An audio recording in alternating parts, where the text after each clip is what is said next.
You are looking at Julian's pronunciation guide, where we look at how to pronounce better some of the most mispronounced words in the world, like this other curious word. But how do you say what you're looking for today?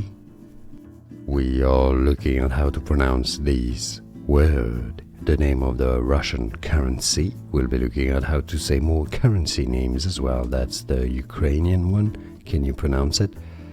Rubles. Rubles. Now for reference, in Russian it's said as ruble, but in English ruble or rubles, the plural of ruble.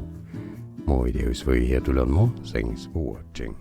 Here are more videos on how to pronounce more confusing words and names too many mispronounced. Like this video if you found it useful. I appreciate your support. I'll see you soon and thanks for watching.